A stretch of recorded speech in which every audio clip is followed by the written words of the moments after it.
Estudiar ciencias y sentir el impulso de integrarte con algo más místico, podríamos Ujú. decir, que tendrá su ciencia Tiene también, su ciencia. tiene que el impulso interior debe ser muy fuerte para conectar con eso y no digamos, la capacitación científica que no sea tan rígida de poder obviar eso y decir, no, eso no es parte de la realidad. O sea, la realidad es esta, es la ciencia, no, Ajá. no esto. Es que hay muchas realidades, ¿no? O sea, cada quien tiene sus realidades, ¿no? Cada quien, ¿qué es la realidad? Entonces, hay una realidad que sí necesita que se compruebe esto y otro, pero otra que también es una realidad que quien lo va a comprobar es la persona. Ah, Quien lo va a comprobar es la persona, o sea, que el mismo método científico no valdría para esto, vale para esa persona. vale solamente para esa Para esa persona. persona. Por eso, No deja de ser válido. exactamente, pero tú dices, es que el método científico tiene que validar una serie de estudios que sean para todos homogéneos, Sí, ¿no? El experimento que yo hago con esta persona tiene que valer para esta, claro. y no es así. Y en esto Por, no e- es por así. eso, por eso, no, y a veces tú te das cuenta, en ciencia trabajamos con promedios. O sea, tú haces un promedio, no te sale este experimento y tú quieres volverlo a reproducir Ujú, bajo las mismas variables, ujú, que salga lo mismo ujú. y trabajas con promedios y entonces si el promedio se parece, va, ¿no? No, no es exacto. No es exacto, que es Ujú. exacto. Entonces, por eso, ciencias exactas, matemáticas, física, pero física teórica, matemática teórica, teórica. Por eso hoy en día hacen un montón de experimentos teóricos, claro, simulaciones en tu computadora, claro. Yo cuando trabajo con un organismo vivo, por ejemplo, yo trabajaba en cultivo vegetal, o sea, esta planta, tú le pones cierto compuesto, cierto asunto, y te va a dar algo muy semejante a la otra. Pero estamos hablando de organismos vivos y hay variabilidad. Hay Ah, variabilidad. Pero claro, si yo voy a meter una simulación matemática en una computadora, claro que sí te va a dar. es exacto, ahí no Claro que te va a hay. dar, claro que te va a dar. O sea, Pero podrías decir que, claro, el organismo vivo, entonces el simple hecho de tener hay vida, variabilidad. ya está la variabilidad. Por Claro, lo tanto, estas experiencias individuales son igual de válidas. claro, y te valen a ti. O sea, por ejemplo, lo mismo en la medicina. Mira, la psicología hasta hace 100 años no era considerada ciencia. Ujú, No era considerada ciencia porque, claro, o sea, tú te vienes, te expones, me muestras tu vulnerabilidad y lo que te sucede a ti es tuyo, es tu historia, o sea, te puede claro, parecer tu caso al de alguien más, por ejemplo, en adicciones. claro. Cuando viene una persona a trabajar conmigo que tiene adicciones, pues ya sé que tiene un trauma, ya sé Ujú, que quiere acallar algo ujú. y yo puedo ver más o menos. Y el método que utilizo con muchas personas puede servir también para ti, pero, Tienes tu individualidad también. claro, Claro, entonces, ¿qué hace que una persona salga de eso o no salga? Pues eso, su individualidad su propia, experiencia. sí. Entonces, no podemos, hay en ciertas áreas donde sí, tú puedes decir, esto tiene que ser así, Ujú, pero en otras no. Y ahí están las humanidades. Entonces, yo estoy interesada en ambas, a mí, o sea, porque, claro. fíjate, había en el tiempo como Da Vinci, ¿por qué decían, oh, estos son genios? Ajá. No, no, no, eran personas que estaban abiertas, el mismo Einstein no formulaba sus teorías ahí encerrado, no, él caminaba un montón, andaba en bicicleta, tocaba el violín, tenía una vida, y no solamente le interesaba la física, de hecho muchas cosas que él hizo, lo hizo estudiando los libros de las patentes que le llegaban, porque él trabajaba en la oficina de patentes. Ajá. Entonces él se dedicaba a leer todos los prototipos que le llegaban y decían, a ver esto, y se ponía a Wow. hacerlos, y, decía, no, y de ahí empezaba a formular cosas. Claro, claro, Entonces, claro. es muy importante estar abiertos. Da Vinci, ¿por qué lo recordamos mucho a estas personas con estas visiones? Da Vinci te dibujaba un paisaje como te dibujaba una máquina, un submarino. Te sabía de ciencias naturales como sabía de astronomía. Lo que pasa es que nos hemos, digamos, fragmentado bastante. Nos hemos especializado mucho. Mira, llegó un momento en mi caso que yo sabía mucho sobre ciertos genes, ciertas proteínas. Yo estaba muy especializada porque necesitas especializarte Claro. para poder abordar Claro. una área del conocimiento. Es genial. Pero como te especializas tanto en el punto, pierdes el contexto. Pierdes el foco, pierdes... Pierdes el contexto y es muy importante el contexto. Entonces, por ejemplo, sí hay que especializarse sin perder la visión general.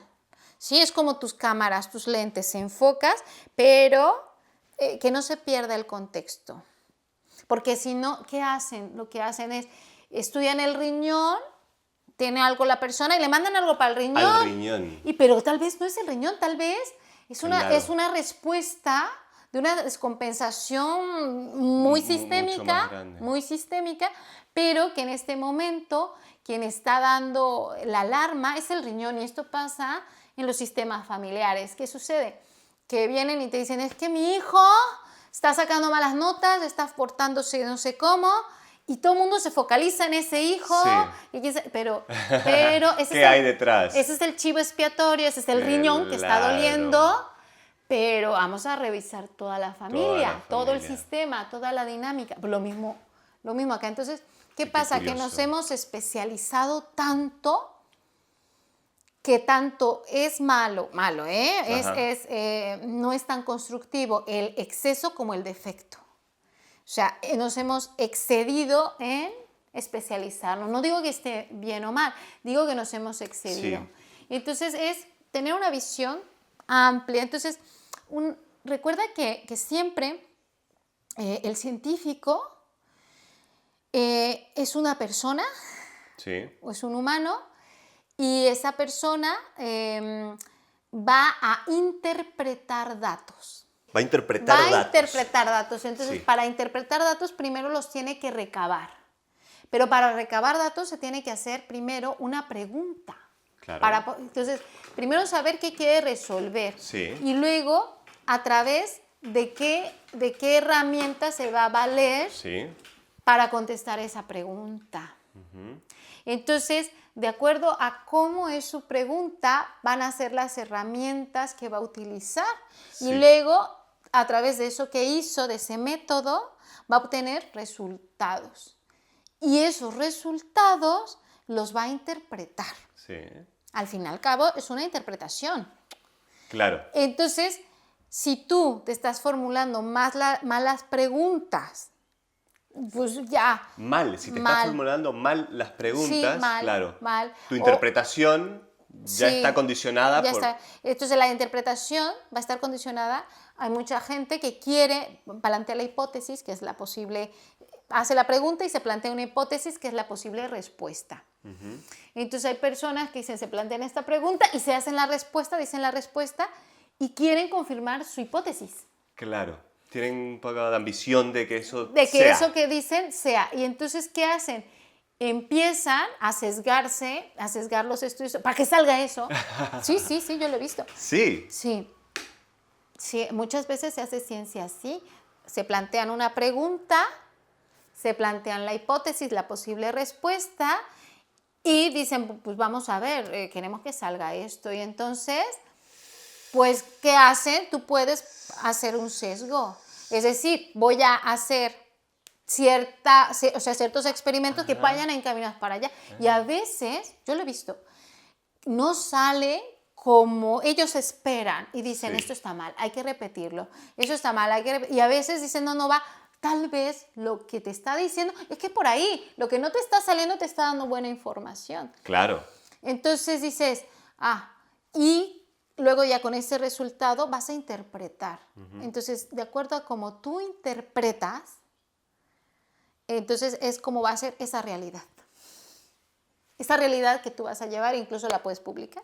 Entonces, cuando en la ciencia tú planteas esta hipótesis, esta pregunta, esta hipótesis y demás, y es algo, por ejemplo, como el cáncer, o es algo, por ejemplo, alguna enfermedad neurodegenerativa o demás, Entonces dicen, bueno, vamos a hacer estudios con ratones y entonces dices, vamos a hacerlo bajo estas variables, vamos a poner esto.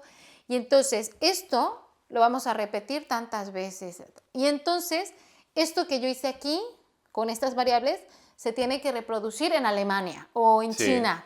sí. Ahí vamos a decir que van a salir las cosas más o menos iguales, Ajá. pero hay una variabilidad.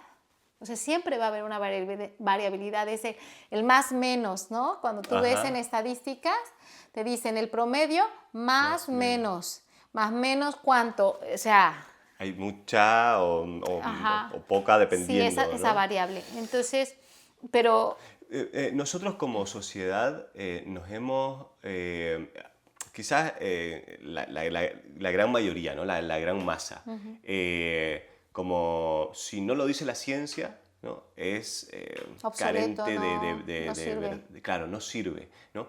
Pero es cierto que cada vez hay más integración de otros conocimientos. Tú lo estás notando también, ¿no? Quizás la física cuántica, la mecánica cuántica y todo lo que ha derivado de ahí ha sido fundamental para que se empiecen a considerar otros conocimientos, ¿no? Más amplios. Sí, es decir, te digo, todo depende cómo ocupes el conocimiento. Cómo ocupes el conocimiento. Yo siempre he dicho, el conocimiento más grande que podemos tener es el conocimiento de nosotros mismos.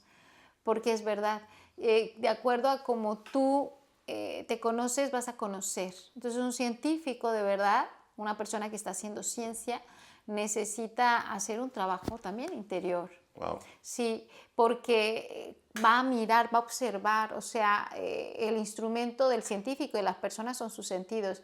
Entonces, si tú tienes tus sentidos trabajados, si tú los tienes afinados, pues vas a mirar, vas a escuchar, vas a... No te vas a obsesionar con tu cuestionamiento. Sí, y con tu, solamente quiero saber de esto, si no vas a estar abierto. Por eso, yo creo que, como te digo, ni excesos ni defectos. No todo científico así tal cual, pero tampoco todo ahí perdido en la nada. Siempre es, Abstracto. la virtud está en el equilibrio.